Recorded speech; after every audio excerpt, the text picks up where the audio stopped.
నమస్తే అండి, నేను సునీతను. ఈరోజు కైమాతో గ్రేవీ కర్రీ చేసుకుందాం. కీమా గ్రేవీ కర్రీ చేసుకున్నాను. సింపుల్గా టేస్టీగా చాలా బాగుంటుంది. ఇది రైస్లోకి, రోటీల్లోకి, చపాతీల్లోకి ఎలాగైనా తీసుకోవచ్చండి. చాలా మసాలా మైల్డ్ ఫ్లేవర్తో చాలా టేస్టీగా, చాలా కమ్మగా ఉంటుందండి. ఇలా చేసుకోవటం వలన చాలా బాగుంటుంది. Easy process. ఇప్పుడు చూద్దాం దాన్ని. నేను ఒక 1/2 కేజీ కైమా తీసుకున్నాను. 2 ఉల్లిపాయలండి, మీడియం సైజు, 4 పచ్చిమిర్చి కట్ చేసుకోవాలి. ఒక పెద్ద టమాటో, 10-15 జీడిపప్పు బద్దలని, వాటిని పేస్ట్ చేసుకోవాలి. కూర గ్రేవీ కోసం నేను ఇలా చేస్తానన్నమాట. ఇది కమ్మగా ఉంటుంది. కూర కోసం అండి స్టవ్ వెలిగించి పాన్ పెట్టాను. పాన్లో నూనె వేసాను కూరకు సరిపడా. ఇప్పుడు నూనె వేడెక్కిన తర్వాత ఒక అంగుళం దాల్చిన చెక్క అండి, ఒక స్టార్ ఫ్లవర్, అనాస పువ్వు అంటారు కదా, 4-5 లవంగ మొగ్గలు, 2 ఇలాచీలు అంటే యాలకులు వేసేసుకుందాం. నూనె కాగింది, వేసేసుకుంటున్నాను. ఇవి వేయటం వలన కూర టేస్ట్ బాగుంటుందండి. ఇలా ముందు వేసుకుంటే. పచ్చిమిర్చి, ఉల్లిపాయలు వేసేసుకుందాం.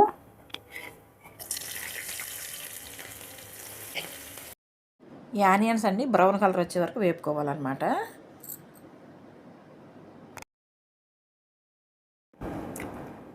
ఒకసారి మూత తీసి కలుపుదామండి. ఇంకొంచెం వేగాలి.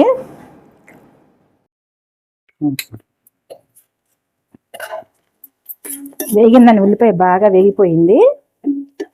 అల్లం వెల్లుల్లి పేస్ట్ వేసుకుందాం. నేను పెద్ద స్పూన్ 1 స్పూన్ వేసానండి. పచ్చివాసన పోయేదాకా వేసుకుందాం.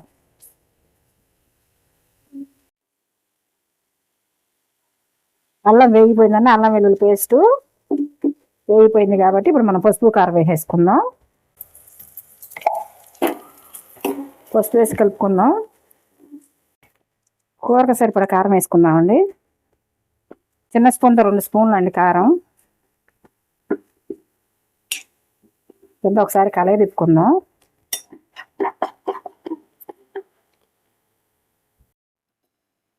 ఇప్పుడు చక్కగా పసుపు, కారం పట్టేసింది కదండి. ముందుగానే కైమాను కడిగేసుకుని రెడీగా పెట్టుకున్నానండి. వేసేసుకుందాం.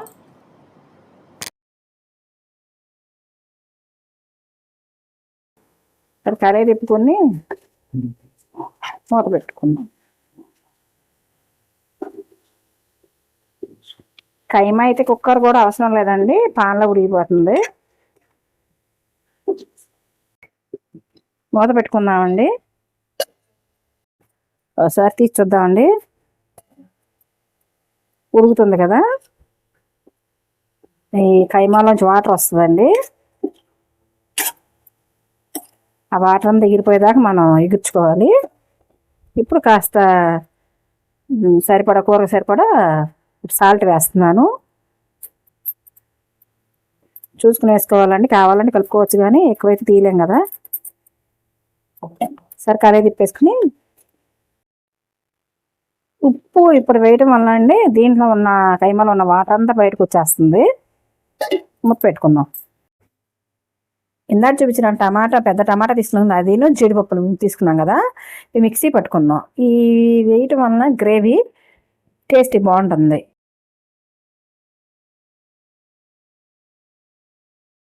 దీంట్లో ఉన్న వాటర్ అంతా పూర్తిగా ఎగిరిపోవాలండి.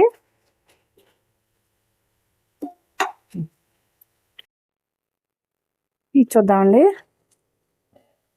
దాంట్లో వచ్చిన నీళ్ళని ఎగిరిపోయినాయి పూర్తిగా. మనం టమాటాను జీడిపప్పులు మిక్సీ పట్టాం కదా, అది వేసేసుకుందాం. గుజ్జు కోసం గ్రేవీ చిక్కగా ఉండాలంటే ఇలా చేసుకోవాలి.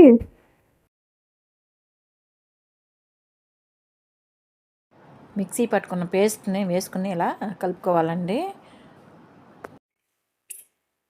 ఈ జీడిపప్పును టమాటా పేస్ట్ అంతానండి పచ్చివాసన పోయి ఉడకనివ్వాలండి.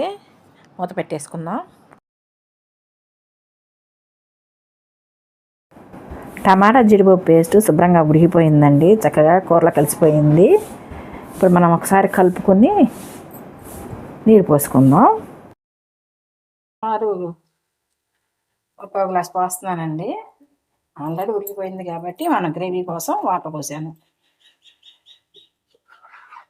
ఇది చపాతీలోకి రైస్లోకి చాలా బాగుంటుందండి. మూత పెట్టేసుకుందాం. చూద్దామండి ఒకసారి. అయిపోయి వచ్చింది కదా, కాస్త పొడి మసాలా వేసుకుందాం.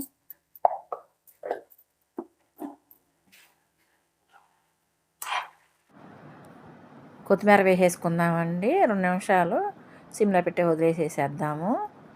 మూత పెట్టేసుకుందాం. మూత తీసి చూద్దామండి, కూర అయిపోయిందేమో. అయిపోయింది అండి, మొత్తం ఎగిరిపోయింది కదా. ఇలా ఉంటే సరిపోతుంది. స్టవ్ కట్టేసుకుందాం. స్టవ్ కట్టేసాం కదండి, కూర అయిపోయింది. దీన్ని బౌల్లో సర్వ్ చేసుకుందాం.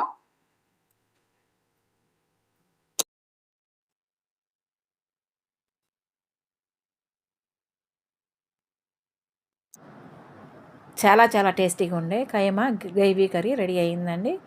మీరు కూడా ఈ విధంగా ట్రై చేయండి. చాలా టేస్టీగా చాలా బాగుంటుంది ఇది. మీరు కూడా ట్రై చేయండి. ఉంటానండి, బాయ్.